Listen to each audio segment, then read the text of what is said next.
నమస్కారం. Welcome to my channel. ఈ వీడియోలో ఏపీ ప్రభుత్వ ఉద్యోగులకు మరియు పెన్షనర్లకు పెండింగ్ బిల్లులు జమ అయ్యే తాజా సమాచారం గురించి తెలుసుకుందాము. వీడియోనైతే ఎక్కడే గానీ స్కిప్ చేయకుండా ఎండ్ వరకు చూడండి. అప్పుడే ఇన్ఫర్మేషన్ పూర్తిగా అర్థమవుతుంది. అలాగే వీడియో చూస్తున్న ప్రతి ఒక్కరు వీడియోకైతే లైక్ చేయండి ఫ్రెండ్స్. ఈ వీడియోని తోటి ఉద్యోగ పెన్షనర్ మిత్రులతో అయితే షేర్ చేయండి. కొత్తగా మన ఛానల్ చూస్తున్నవారు సబ్స్క్రైబ్ చేసుకోకుంటే వెంటనే మన ఛానల్‌ని సబ్స్క్రైబ్ చేసుకోండి. సో, దీని ద్వారా నేను చేసే లేటెస్ట్ వీడియోస్ అన్నీ మీ వరకు రీచ్ అవుతాయి. ఇక ఆలస్యం చేయకుండా వివరాల్లోకైతే వెళ్ళిపోదాము. సో ఫ్రెండ్స్, ఇక విషయానికొచ్చినట్లయితే ఆంధ్రప్రదేశ్ రాష్ట్ర ప్రభుత్వ ఉద్యోగుల వేతన పెంపు, పెండింగ్ బకాయిల చెల్లింపులు, మధ్యంతర భృతి, ఐఆర్, డీఏ విడుదల, డీఏ బకాయిలు, అలాగే కొత్త పీఆర్సీ కమిషన్ ఏర్పాటు లాంటి అనేక సమస్యలు అయితే ఎదుర్కొంటున్నారు. ఈ విషయంలో ప్రభుత్వ నిర్లక్ష్యం, తగిన నిధులు కేటాయింపు లేకపోవడం ఉద్యోగులను తీవ్ర నిరాశకైతే గురి చేస్తోందనమాట. ఈ మేరకు ఉద్యోగులు మరియు పెన్షన్దారులు 2024-25 ఆర్థిక సంవత్సరానికి బడ్జెట్‌లో తమకు తగిన నిధులు కేటాయిస్తారనే ఆశతో ఎదురుచూశారు. కానీ ఆ నిధులు నిరాశగానే మిగిల్చాయన్నమాట. కేంద్రం నుంచి వచ్చే నిధులపైన ఆధారపడుతున్నామని ఆర్థిక శాఖ అధికారులు తెలిపారు. మొత్తం బకాయిలు 25,000 కోట్లు ఉంటే అందులో కేవలం 5 కోట్లు మాత్రమే చెల్లింపులు చేస్తామని ప్రకటించడం ఉద్యోగులను తీవ్ర నిరాశకైతే గురిచేసింది. మొత్తం బడ్జెట్ వచ్చేసి 3.2 లక్షల కోట్లు కాగా, ఉద్యోగుల బకాయిల కోసం కేవలం కొన్ని వందల కోట్లలో మాత్రమే కేటాయింపులు జరపడం ఉద్యోగ పెన్షనర్‌లో తీవ్ర అసంతృప్తికి దారితీసింది.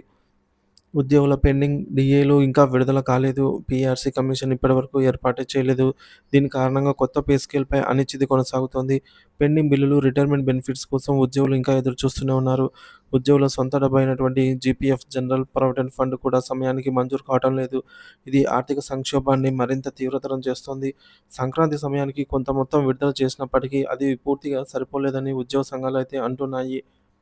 ఎన్నికల ముందు ఇచ్చినటువంటి హామీలు ఏమైనాయి? ఇందులో భాగంగా ఉద్యోగుల కోసం పీఆర్సీ అమలు చేస్తామని, డీఏలు వెంటనే విడుదల చేస్తామని చంద్రబాబు నాయుడు గారు ప్రభుత్వం అధికారంలోకి వచ్చిన వెంటనే ఐఆర్ మంజూరు చేస్తామని అయితే ప్రకటించారు.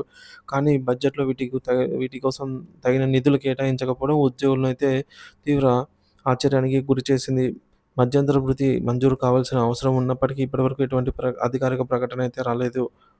జీతాలు అయితే పెంచకపోగా ఉద్యోగుల ఆదాయపు పన్ను మాత్రం అధికంగా పెరుగుతోంది. పెన్షనర్ల పైన గూడా ఈ పన్ను భారం అయితే ఉక్కుపాదం మోపుతుందనేది చెప్పవచ్చు. సో, ఇది అన్యాయమని విశ్రాంత ఉద్యోగులు ఆందోళన వ్యక్తం చేస్తున్నారు.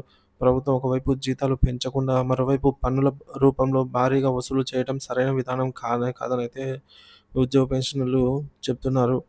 సో, ఉద్యోగ సంఘాలు ప్రభుత్వంపై తీవ్ర ఒత్తిడి తీసుకురావడానికి కార్యాచరణను సిద్ధం చేసుకోవడానికి ముందు ఆ దిశగా ముందుకైతే వెళ్తుంది. ఉద్యోగ హక్కుల కోసం పోరాడాలని, ఎప్పటికైనా తమ వేతన బకాయిలు పూర్తిగా చెల్లించుకునే చర్యలు చేపట్టాలని ఉద్యోగ సంఘాలైతే కోరుతున్నాయి. ప్రభుత్వం, ఉద్యోగ సంఘాల మధ్య జరిగిన సమస్యలు పరిష్కారానికి పలు నిపుణులైతే ఏదో విధంగా ఇవి పరిష్కరించాలనైతే నిపుణులు సూచిస్తున్నారు. సో, మొత్తానికి ఉగాది కానుకగా ఏపీ ఉద్యోగులకి గుడ్ న్యూస్ అండి. ఈ నెలాఖరు నాటికి కేంద్రం నుంచి వచ్చే నిధులు అయితే మనకు వచ్చే అవకాశం ఉంది. ఉద్యోగుల బకాయిల చెల్లింపుల కోసం వీటిని వినియోగిస్తామని ప్రభుత్వం అయితే చెబుతోంది. 5,000 కోట్ల వరకు చెల్లింపులు చేయనున్నట్లు సమాచారం. కానీ ఇది 25,000 కోట్ల మొత్తానికి చాలా తక్కువ. ఒక 20% అనే చెప్పవచ్చు. సో, ఉగాది కానుకగా ప్రభుత్వం ఈ విధమైన సానుకూల నిర్ణయం తీసుకుంటుందా అనే దానిపైన ఉద్యోగులు సర్వత్రా ఆసక్తిగా అయితే ఎదురు చూస్తున్నారు. ప్రభుత్వం ఎన్నికల హామీలను అమలు చేసి ఉద్యోగుల న్యాయమైన హక్కులను కాపాడేలాగా తగిన చర్యలు తీసుకోవాలి. పీఆర్సీ అమలు, పెండింగ్ డీఏల విడుదల, రిటైర్మెంట్ బెనిఫిట్స్ చెల్లింపుల్లో తొందరపడాలి. ఉద్యోగుల సమస్యలను నిర్లక్ష్యం చేయడం రాష్ట్ర అభివృద్ధికి, సిస్టమ్ మెరుగుపడటానికి అడ్డంకిగా మారవచ్చు.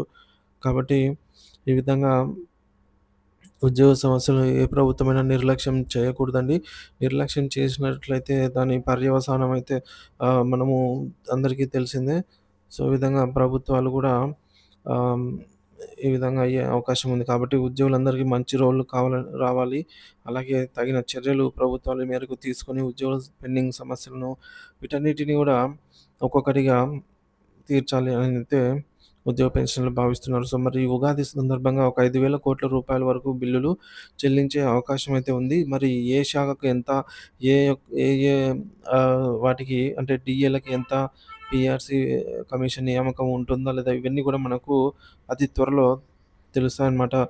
సో, కాబట్టి మన ఛానల్ సబ్స్క్రైబ్ చేసుకుంటే ఎప్పటికప్పుడు వీటిపైన తాజా న్యూస్ మన ఛానల్ అప్డేట్ చేస్తూనే ఉంటాను. Thank you for watching this video.